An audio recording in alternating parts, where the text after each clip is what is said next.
Hi friends, welcome to Lakshmi కథల హరివిల్లు. మనం ఇప్పుడు ఎద్దనపూడి సులోచనారాణి గారిచే రచింపబడిన కీర్తి కిరీటాలు అనే నవల గురించి చెప్పుకుంటున్నాం కదండి.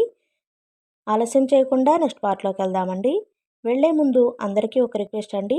ఎవరైనా సబ్స్క్రైబ్ చేసుకోకుండా చూస్తున్నట్లయితే ప్లీజ్ దయచేసి సబ్స్క్రైబ్ చేసుకోండి. అది నాకెంతో ప్రోత్సాహాన్ని ఇస్తుందండి. అలాగే వీడియో నచ్చినట్లయితే మీ ఫ్రెండ్స్కి, ఫ్యామిలీ మెంబర్స్కి షేర్ చేయండి. ఏమే స్వర్ణ, ఏం ఆలోచించావు? నేనేం చెయ్యను పిన్ని. ఏం చెయ్యనంటావేం? ఏదో ఒకటి చూడక. రేపేగా జానకి పిల్లలు వచ్చేది. ఈ మంచం తీసేయకపోతే వాళ్ళు నిలబడే జాగా కూడా ఉండదు. ఆ కామేశ్వరరావు గారింటికి వెళ్ళి ఉండు. పెద్ద ఇల్లు, పిల్లా జల్లా లేరు. వాళ్ళకేం ఇబ్బంది ఉండదు. వాళ్ళు రావద్దని అంటుంటే ఎలా వాళ్ళను పిన్ని? అంటారే, అనరు మరి. వాళ్ళు తెలివిగల వాళ్ళాయే, ముందే జాగ్రత్త పడుతున్నారు. నేను తెలివి తక్కువ దాన్ని కాబట్టి నిన్ను నెత్తిన ఎక్కించుకొని ఏడుస్తున్నాను. ఉండు పిన్ని, ఏదైనా మార్గం చూస్తాను. ఇంకెప్పుడు చూస్తావు? నేను చచ్చిన తర్వాతనా? అంత మాటనకు. ఒక కాగితం కలం ఇలా ఇవ్వు. ఎవరికి ఉత్తరం వ్రాస్తావు? ఆ కిషోర్కా?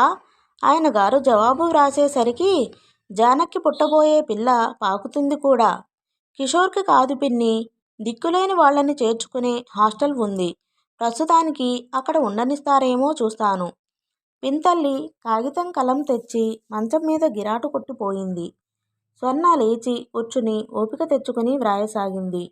గౌరవనీయులైన కార్యదర్శి గారికి. సువర్ణలత నమస్కరించి వ్రాయునది. నేను మీ హాస్టల్ విద్యార్థుల సహాయం కోసం ఒకసారి నృత్య ప్రదర్శన ఇచ్చాను. నేను మీకు గుర్తు ఉన్నానని ఆశిస్తున్నాను. ప్రస్తుతం నా పరిస్థితులు మారినాయి. అమ్మా నాన్న పోయారు. అనారోగ్యంతో ఉన్నాను. నన్ను అనాథగా భావించి మీ హాస్టల్లో చేర్పించుకోమని ప్రార్థిస్తున్నాను. మీరు నా ఈ ఉత్తరాన్ని. స్వర్ణ కళ్ళు బైర్లు కమ్మడంతో ఉత్తరం పూర్తి చేయలేక ఆపుచేసి పక్కన పడేసింది. దరిద్రుడి ఆకలి ఎక్కువ అంటాడు. అదే కాబోలు. లేచినప్పటి నుంచి కడుపులో పేగులు మెలితిరుగుతున్నట్లుగా ఎంత ఆకలి! పైకి చెప్పడానికి కూడా సిగ్గు అనిపిస్తోంది. స్వర్ణ కూర్చోలేకపోయింది. ఇంతలో వీధి వాకిలి చప్పుడైంది. ఎవరు? పిన్ని కూతురు వెళ్ళింది. పిన్ని, ఒక కప్పు కాఫీ ఇస్తావా? స్వర్ణ అడగలేక అడిగింది. కాఫీయా? నాకేం సంపదలు లేవు తల్లి. కూర్చుని తినడానికి అసలే చస్తుంటే 2 సార్లు కాఫీ ఎక్కడి నుంచి తెమ్మంటావు? పాలు లేవు.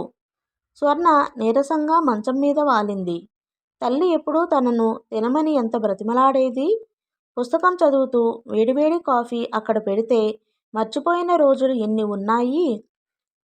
ఈ ఆకలేమిటి? కళ్ళ ముందు చీకట్లు ముసురుతున్నాయి. పోనీలే, వేడి నీళ్ళలో కాస్త పంచదార వేసి ఇవ్వు పిన్ని.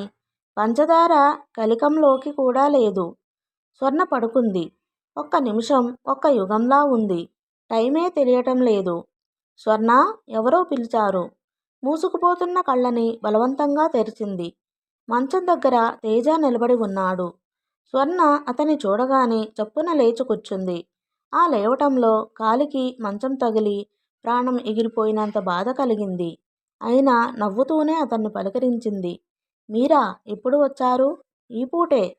లోపల నుంచి పింతల్లి కంఠం కంగున వినిపించింది. మళ్ళీ ఎవరో తయారైనట్టున్నారు. వెధవ సంత. ఈ వెధవ సంతని భరించలేకపోతున్నాం. అసలే ఇల్లు చాలక చస్తుంటే. కామేశ్వరరావు గారు ఏమన్నారు? భర్త అన్నం తింటూ అడిగాడు. ఏమంటారు? ఈ కుంటిదాన్ని ఎవరు రానిస్తారు? వీలు కాదు అన్నాడు. ఆ సంభాషణ తేజ వినడం గమనించిన స్వర్ణ అతని ధ్యాస ఇటు తిప్పడానికి గబగబా అడిగింది. ఏమిటి విశేషాలు? అందరూ బాగున్నారా? ఆ, మిమ్మల్ని చూసి చాలా రోజులైంది. నెల మీద 2 వారాలు.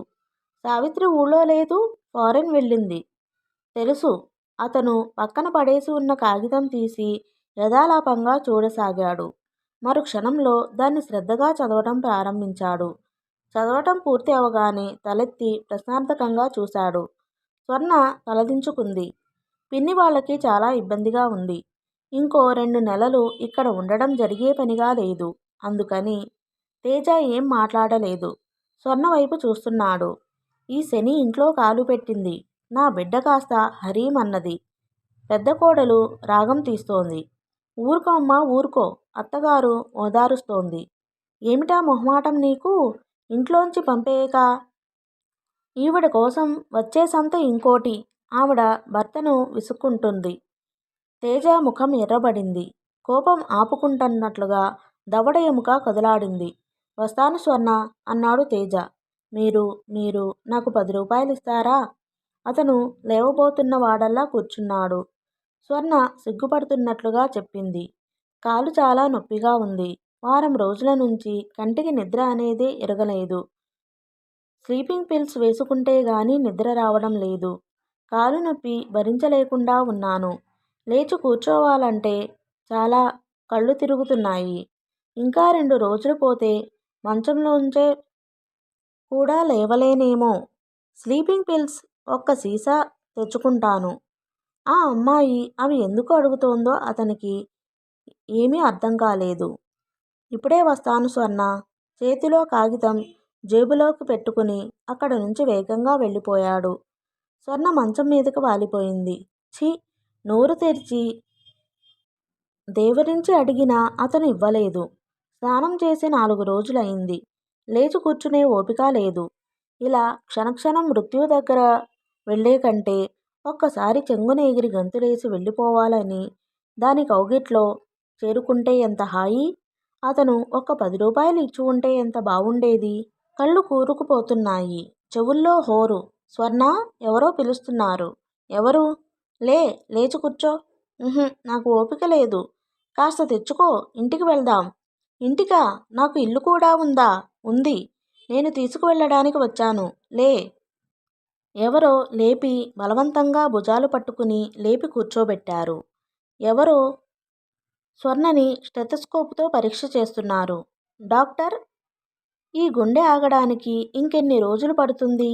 ఈ నరకంలో నేను ఇంకెన్నాళ్ళు ఉండాలి? డెనీరియం స్టేజి వస్తోంది ఈ అమ్మాయికి. ప్రయాణం తట్టుకోగలదా? నేను మందులిస్తాను, పర్వాలేదు. కానీ అక్కడికి వెళ్ళగానే మాత్రం మంచి డాక్టర్కి చూపించండి. ఆ కాలుకు వెంటనే వైద్యం జరగాలి. అతను ఇంజెక్షన్ ఇస్తూ అన్నాడు. అలాగే డాక్టర్. స్వర్ణ మళ్ళీ పడుకోబోతుంటే తేజ ఆపాడు. స్వర్ణ, స్లీపింగ్ పిల్స్ తెచ్చాను. మూసుకుపోతున్న ఆ కళ్ళు తెరుచుకోవడానికి ప్రయత్నించాయి. ఏవి? ఎక్కడా? ఇవిగో. అతని చేతికి ఇచ్చాడు. రెండేనా? ఒక బాటిల్ కావాలి. ఇస్తాను, ఇప్పటికి ఇవి వేసుకో. డాక్టర్ ఇచ్చిన మందులు ఇచ్చి వేసుకునేలా చేశాడు. ఈ లోపల ఇంట్లో అందరూ వచ్చి అక్కడ మూగారు. ఎవరు నాయనా నువ్వు? పిన్తల్లి ఆరా తీసింది. స్వర్ణకి కావలసిన వాడిని తీసుకెళ్ళడానికి వచ్చాను. ఇన్నాళ్ళు ఎక్కడికి వెళ్ళావు? తీసుకెళ్ళదలుచుకున్న వాడివి ముందుగా మాతో చెప్పాల్సిన అవసరం లేదా? ఇప్పుడు చెబుతున్నానుగా. స్వర్ణ సామాను ఏమైనా ఉంటే సర్ది పెట్టండి. అతని ముఖం చూస్తే ఇంకో ప్రశ్న అడిగితే కొట్టేటట్లుగా ఉన్నాడు. అందుకే అందరూ మౌనం వహించారు. స్వర్ణ, లే, బయట టాక్సీ ఉంది, ఆలస్యం చేయకు. స్వర్ణ లేచింది, కానీ నిలబడలేకపోతోంది. అతను భుజాల చుట్టూ చేయి వేసి పట్టుకున్నాడు. ఒక అడుగు వేసిన స్వర్ణ ప్రాణం ఎగిరిపోయినట్లుగా మూలిగింది. అబ్బా, నేను నడవలేను, నన్ను పడుకోనీయండి. మళ్ళీ మంచం వైపు తిరిగింది. అతను ఆపుచేశాడు. నడవగలవు, పద అన్నాడు. ఏమిటయ్యా నీ ధోరణి? ఆ పిల్లని తీసుకుపోతున్నావు. అది బాగానే ఉంది, కానీ ఆవిడ గారు ఇక్కడ ఇవ్వాల్సిన బకాయిలున్నాయి. వాటి గురించి నేనేం చెప్పను? తేజ ఎడంచేయి జేబులోకి పోనిచ్చి డబ్బు ఆవిడ చేతిలో పెట్టాడు. అవి 200 ఆ పైన ఇంకా ఇవ్వాల్సి ఉంటే నాకు ఉత్తరం వ్రాయండి. విజిటింగ్ కార్డు తీసి ఆవిడ వైపు పడేశాడు. అందరూ వింత దృశ్యం చూస్తున్న వారిలా వీధి వాకిట్లోకి వచ్చారు. తేజ స్వర్ణను తీసుకువెళ్ళి టాక్సీలో కూర్చోబెడుతుండగా వింతల్లి ఒక అట్టపెట్టి ఒక సూట్ కేసు తెచ్చి అక్కడ సీటు మీద పడేసింది. అట్టపెట్టె మూత విడిపోయి అక్కడ ఉన్న టేప్స్ అన్నీ చిందరవందరగా పడ్డాయి. తేజ అవన్నీ తీసి అట్టపెట్టెలో సర్ది ఆ 2 పెట్టెలని ముందు సీట్లో పెట్టాడు. తను వెనక సీట్లో కూర్చుని డోర్ వేస్తూ, పోనీ డ్రైవర్ అన్నాడు. టాక్సీ హైదరాబాద్ సిటీని వదిలేసి విజయవాడ రోడ్ల మీద రివ్వున పరిగెడుతోంది. వెనక సీట్లో కూర్చుని ఉన్న తేజ తన మీదకి ఒరిగిపోయిన స్వర్ణ భుజాలు పట్టుకుని దగ్గరకు తీసుకుని తల తన ఒడిలోకి వచ్చేటట్లుగా పడుకోబెట్టుకున్నాడు. డాక్టర్ ఇచ్చిన మందులు పనిచేసినట్లున్నాయి. టాక్సీ కుదుపులకి అటూ ఇటూ కదిలినా కాలు బాధతో మూలగకుండా నిద్రపోతోంది. టాక్సీ సీటుకు ఆనుకుని కూర్చున్న తేజ జేబులోనికి చెయ్యి పోనిచ్చి ఒక ఉత్తరం తీసి మళ్ళీ చదవసాగాడు. అది సావిత్రి రాసింది. అందులో ఇలా ఉంది: అన్నగారికి మీరు వ్రాసిన ఉత్తరం అందింది. చాలా కృతజ్ఞతలు. కులాసాగా ఉన్నాం.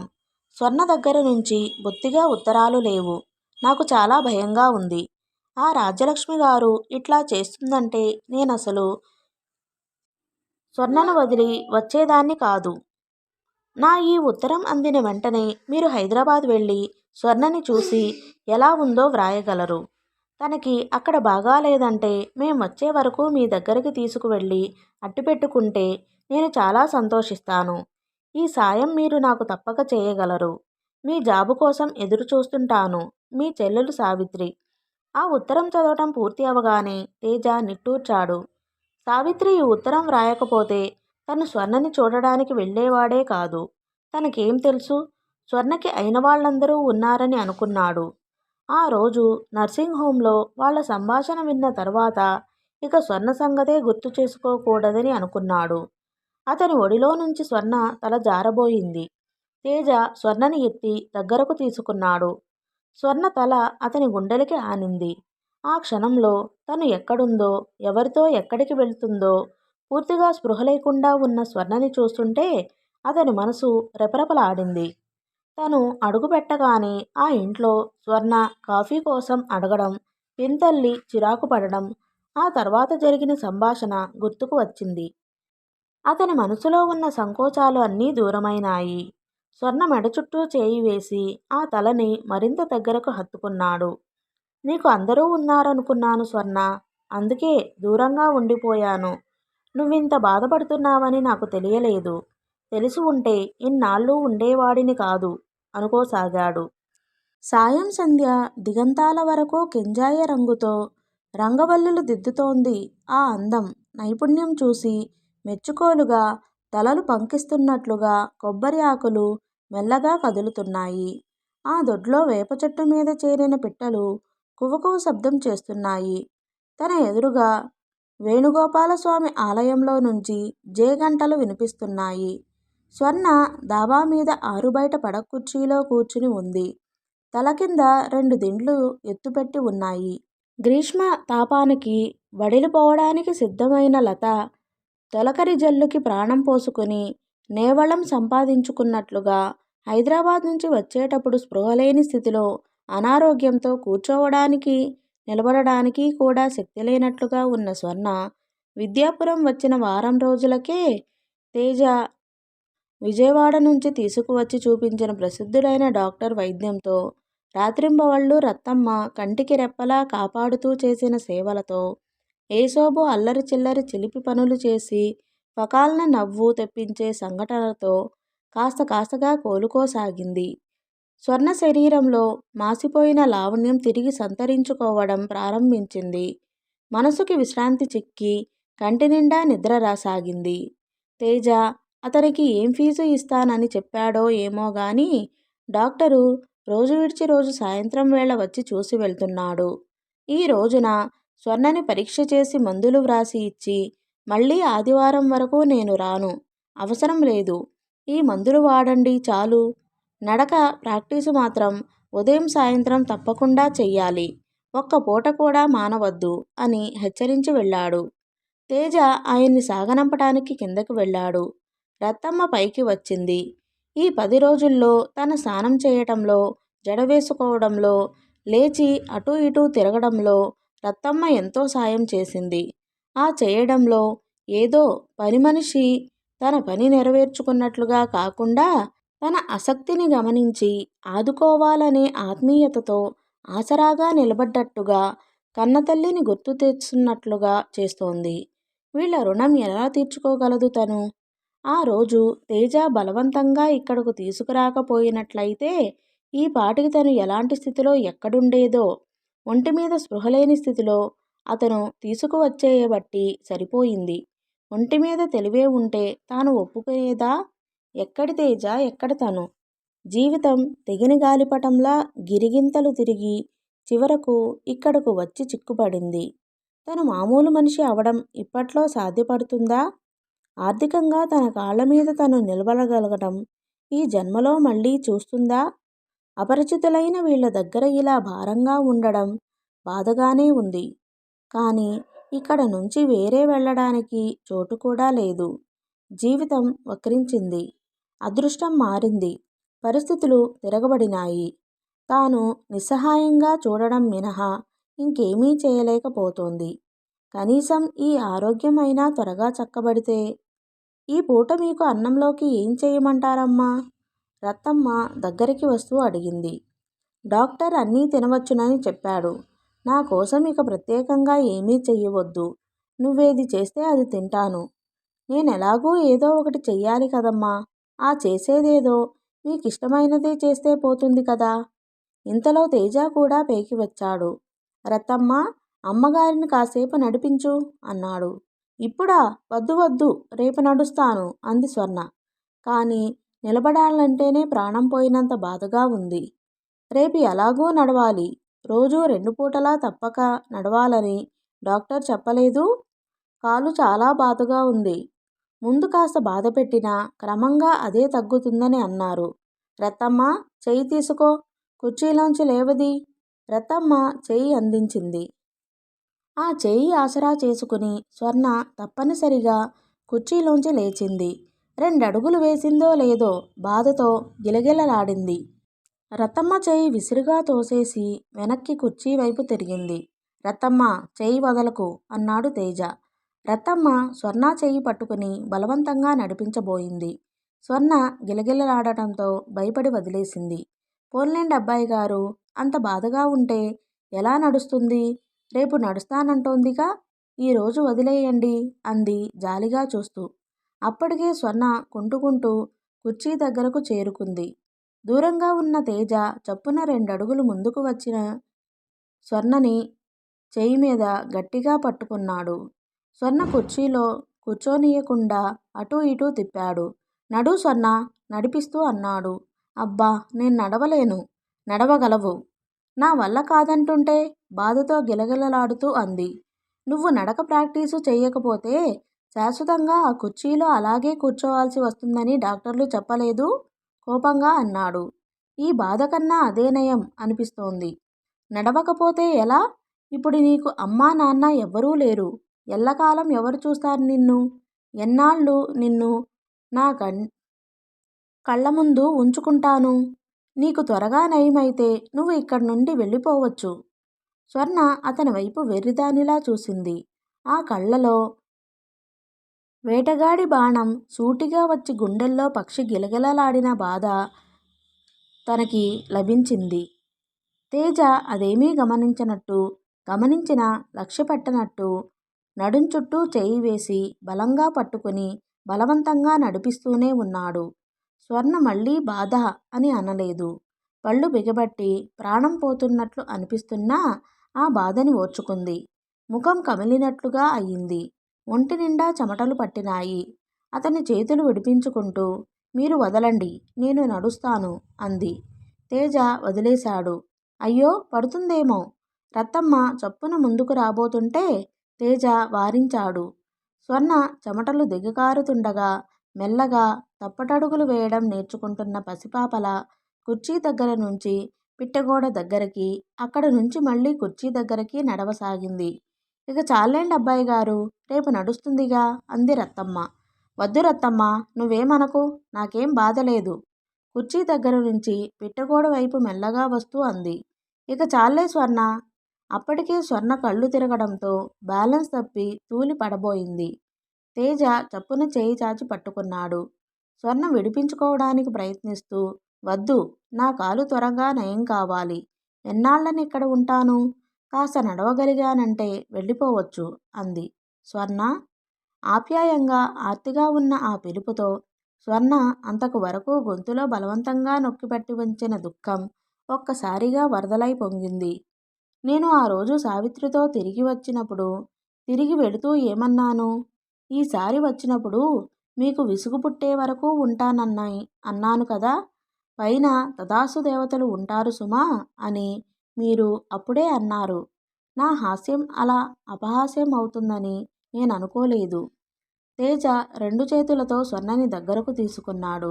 ఆ క్షణంలో ఏదేదో చెప్పాలనే ఆవేశం అతని ముఖంలో పొంగినా అతనిలో ఉన్న వివేకం ఇప్పుడు సమయం కాదనిపిస్తూ వెనక్కి లాగింది.